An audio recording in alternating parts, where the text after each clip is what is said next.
Bonjour à tous et à toutes, de retour pour un nouveau numéro de Blandy raconte-nous une histoire. En ce samedi, continuons notre découverte des fabliaux avec le bourgeois d'Abbeville ou la housse coupée en deux, une histoire où les relations de famille sont au cœur de l'intrigue. Je vous laisse la découvrir sans plus attendre, je vous dis à la semaine prochaine, bon week-end et bonne écoute.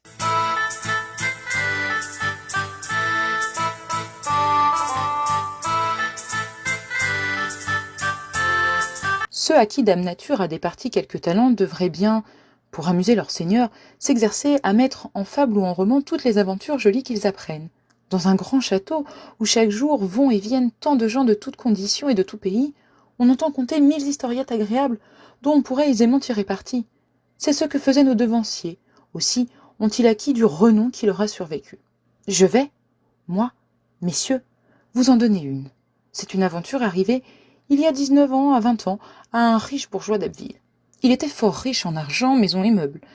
Mais il entra en querelle avec une famille puissante, et la crainte qu'il en ait d'être persécuté lui fit prendre le parti de renoncer à sa ville et de venir s'établir à Paris avec sa femme et son fils. Là, il fit hommage au roi et devint son homme. Quelques connaissances qu'il avait en fait de négoce et dont il tira profit pour établir un petit commerce, lui aidèrent encore à augmenter son pécule. On l'aima bientôt dans le quartier parce qu'il était officieux et honnête. Le prud'homme passa ainsi 7 années, au bout desquelles Dieu lui retira sa femme. Il y en avait 30 qu'ils étaient unis sans jamais avoir eu ensemble le moindre différend. Leur fils, pendant plusieurs jours, parut si affligé de cette perte que le père se vit obligé de le consoler. « Ta mère est morte, lui dit-il. C'est un grand malheur sans remède. Prions Dieu seulement qu'il lui fasse miséricorde. Nos pleurs, nous ne la rendrons pas.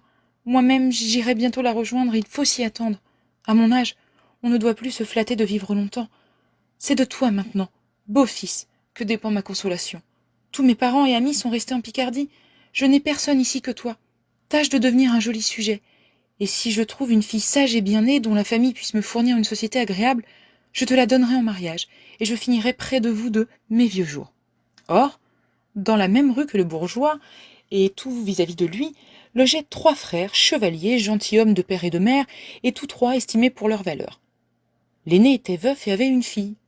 Toute cette famille était pauvre, non qu'elle fût née sans fortune, mais dans un moment de détresse, elle avait été obligée de recourir à des usuriers. Il ne restait guère au père que la maison qu'ils habitaient. Elle était si bonne qu'il eût pu aisément la louer 20 livres. Il aurait mieux aimé la vendre, mais il ne le pouvait parce que c'était un bien de sa femme qui, de droit, revenait à la jeune fille en question. Le bourgeois alla demander aux 3 frères la main de la demoiselle pour son fils. Ceux-ci, avant de lui répondre, voulurent savoir quelle était sa fortune. Tant en argent qu'en effet, répondit-il, je possède 1500 livres. Tout cela a été acquis très loyalement. J'en donnerai dès à présent la moitié à mon fils, et il aura l'autre moitié après ma mort. Beau sire, reprirent les frères, ce n'est pas là ce qu'il nous faut. Vous promettez aujourd'hui de laisser à votre fils, après vous, une moitié de vos biens, et vous le promettez de bonne foi, nous n'en doutons pas. Mais, d'ici à ce temps-là, l'envie n'a qu'à vous prendre de vous faire moine ou templier, vous donnerez alors tout au couvent, et vos petits-enfants n'auront rien. Les 3 frères exigèrent donc que le bourgeois fît, avant de conclure, une donation entière de tout ce qu'il possédait, sinon il se refusait au mariage. Le bonhomme, de son côté, résista tant qu'il put à de pareilles conditions, mais, l'amour paternel l'emportant enfin, il consentit à se dépouiller. En présence de quelques témoins qui furent convoqués dans la maison, il renonça solennellement à tout, sans se réserver seulement une écuelle pour déjeuner.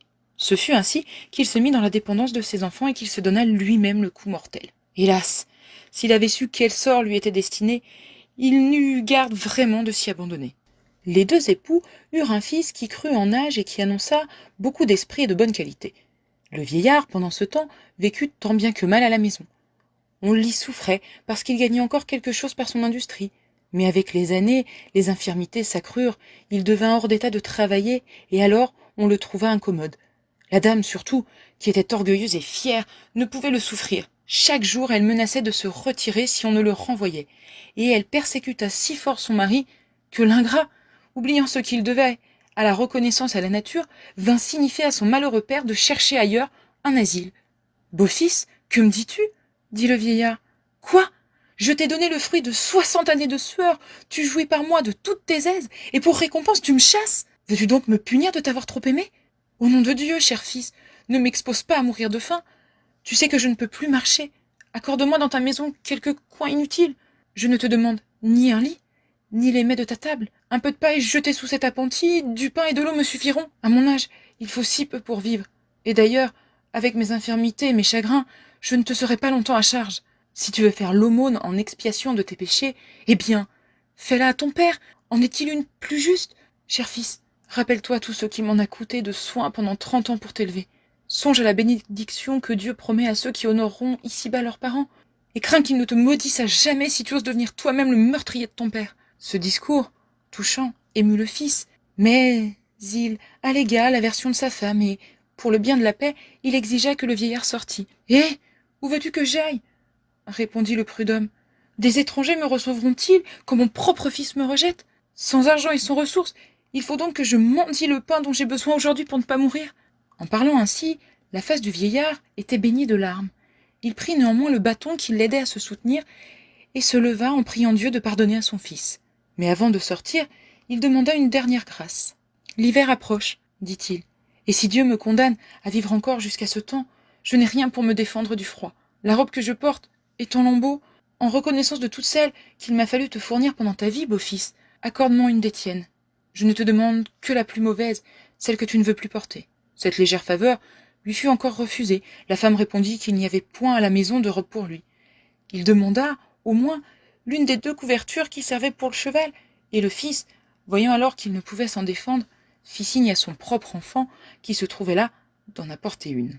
Celui-ci n'avait pu voir sans attendrissement les adieux de son grand-père. Il avait 10 ans, et je vous ai déjà dit qu'il était plein de bonnes qualités. Il alla prendre à l'écurie la meilleure des housses, la coupa en 2, et vint en apporter la moitié au vieillard. « Tout le monde veut donc ma mort » s'écria l'aïeul en sanglotant. « J'avais obtenu ce faible soulagement pour ma misère, et on me l'envie. » Le fils ne put s'empêcher de gronder l'enfant d'avoir outrepassé ses ordres. « Pardon, sire, » répliqua le jouvenceau, « mais j'ai soupçonné que vous vouliez faire mourir bientôt votre père, et j'ai voulu seconder votre intention. L'autre moitié de couverture, au reste, ne sera pas perdue.